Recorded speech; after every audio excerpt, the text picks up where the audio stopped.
last night in the Saints' 12-10 win over the Cowboys. Ezekiel Elliott averaged less than 2 yards per carry and had a key fumble, but Zeke also did have the only touchdown in the game. Dak Prescott had under 250 passing yards, no touchdowns, and an interception on a Hail Mary attempt at the end of the game. And after the game, Dak said that the loss does not impact the team's confidence moving forward. Skip, should the Cowboys be more concerned about Dak or Zeke here? Seriously? Yeah. Yeah, seriously. They have obviously no concerns about Dak Prescott, who still leads the National Football League in QBR. By the way, the totals are 91.4 for Dak through 4 games. Your homeboy is 87.6. They virtually had the identical QBR of 77 yesterday. Mahomes at Detroit. But Dak was playing at New Orleans in the toughest defensive test he will face for the whole schedule, because they were spoiling to get revenge over Dak and the whole football team for the 13-10 whooping that they put on Drew Brees and the Saints last year on a Thursday night at Jerry World. So, again, Dak had about half an Amari. He had a limited Amari, and he had no Michael Gallup. So let's see what happens when he gets those two guys healthy, which brings me to my guy, Ezekiel Elliott, the guy I have pushed and defended as the best running back in football. I am concerned, and they should be concerned about what? Dearly concerned. So the last 2 times he's faced a tough defensive test. It was here in the Coliseum against the Rams in the second round of the playoffs, second playoff game they played, and now at New Orleans. What happened in those games? Against the Rams, he went a total of 20 carries for 47 yards.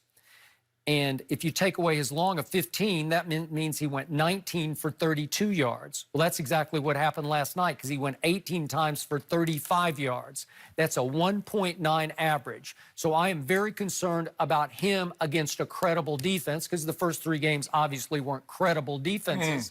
And against credible defenses, it's a combination of my concern of Zeke, the new $100 million running back, and my offensive line that got its golden tails whipped repeatedly by the Saints front last night. And if you have the best running back, nobody can stop you. Let's go back to the days of Jim Brown or even Barry Sanders or certainly Emmitt Smith. Nobody could stop them. They just said, here we come, we're going to do this, and you can't stop it. And he's going to get his 100 yards whether you like it or not. So in these big games against good teams, he just gets shut down.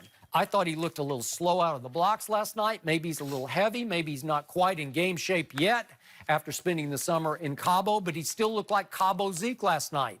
And my offensive line got knocked off the ball repeatedly, and he had nowhere to run, and he wasn't able to out-quicken you. Kamara can just flat out quick you to a gap. Like, he'll find a gap when it's not there, and then he'll slither through it, he'll drag you, he'll cut, he'll dart. He has incredible balance. He was the better running back last night. He outplayed Ezekiel Elliott. And why don't you have those concerns with Dak?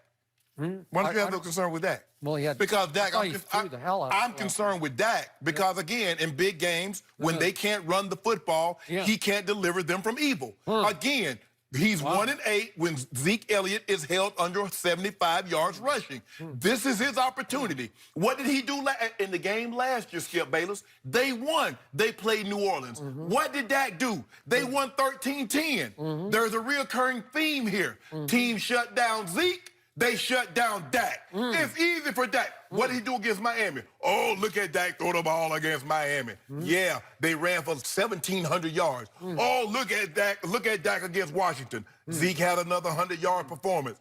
Did you see him against Philly last year twice? Did you like those games? And did you like him against Seattle in the playoff game? If I'm not mistaken, Zeke had 100 yards in all 3 of those games. There's a recurring theme here, Skip. Stick with me. Stick with me. I'm going to slow it down for you. Skip, what I'm trying to say, Skip, what I'm trying to say. Follow me, Skip. I'm slowing it down. When Zeke runs the ball, Dak plays really well. That's everybody. That's how it works for Tom Brady. They were the #1 rushing attack in the playoffs last year. I'm not talking about Tom Brady. Because he's the greatest quarterback ever played. I've seen Tom Brady win ball games when they got no running game. That's what makes, Skip, that's what makes the elite quarterbacks elite. When we can't run it, they can say, son, we can't run it today.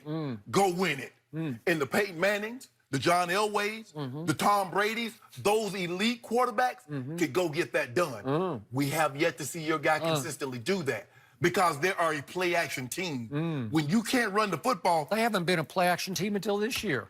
against 3 dog opponents. Skip. Well, seriously. Skip. They barely used play action the last 3 years. This is a whole new world. Skip. And they've also, when they don't run the football, look at when Zeke runs the football. Look at their record. Look at when Zeke can't run the football. Look at their record. What happened? Help me out. My memory fades here a little bit. The first 8 games last year, they had Zeke healthy, happy, running like crazy. What happened? 3 and 5 happened. 5 times they couldn't eat at your restaurant. That's a lot of L's to take with Zeke leading the way. So that should tell you. You know why? Because he didn't have a #1 receiver until Amari got there, and they took off. You should be very upset Well, with that. interesting. Because now they go as Amari goes. It takes a #1 receiver to help your guy. If your guy's that guy. Everybody needs somebody. Oh, now everybody. You say Tom Brady don't. Well, at Buffalo, he needed somebody. He couldn't pick 3 guys from Dorchester to come out of the stand. You see, you keep. You can't pick 3 guys from Orchard Park because they love the Bills. Skip, I understand. Look, I was once told, say, son, you can be good at any game if you understand the rules and you're willing to win at any cost. But I'm trying to understand the rules, but Skip keep changing them. No. At one point in time, he says, Dak, everybody needs a run game. But now it's Zeke's fault when they can't run. Well, if your guy is what you say he is, shouldn't he be able to deliver?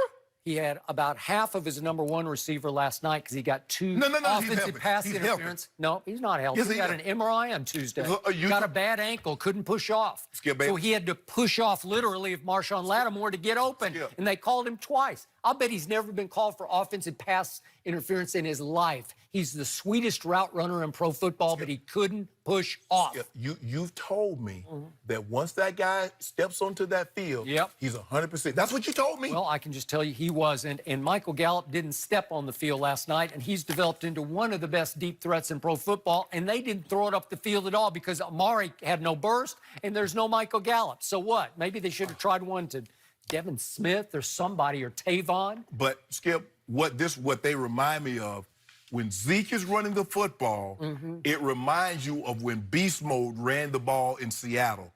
It gets everybody energized. That defense really starts to fly. The special teams really starts to fly. And you look at those offensive linemen, how they run down the field and pick Zeke up, and Zeke starts eating. Ooh, that's what you are. Did you see him do this one time last No, night? they made sure. Thank you. He didn't have nothing in his do bowl. it one time. They took all his bowl, like Cam Jordan took all his cornflakes. Wouldn't even let it be all his cornflakes. Davenport took all his cornflakes. So what do we got here in the first, across the front of the New Orleans Saints? We got Cam Jordan, first-round pick, high pick.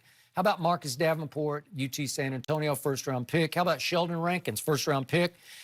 How about Brown, that used to play for the Patriots? Malcolm Brown, he's a first-round pick. And the only sack that the Saints got last night was that Onyemata, that David Onyemata got Dak late. Yeah, that was the only sack they got all night. But they're all, you want to talk about a loaded defense? That defense is loaded. How about the secondary? Eli Apple, first round. Marshawn Lattimore, first round. Von Bell, second round. That is a loaded defense. That well could be the best defense in the NFC. I know the Bears are really good, but I don't know. Skip, something you funny. Dallas Cowboys offensive line, Ty Smith, first rounder. Travis Frederick, first rounder. Zach Martin, first rounder. Connor Williams, first rounder. Zeke Elliott, second rounder. Connor Williams, second rounder. Zeke Elliott, first rounder. Yep. So who won the battle last night? Your running back, Zeke Elliott, rounders? first rounder. Yeah. Tavon Austin, first rounder. Okay, Randall Cobb, second. Who won?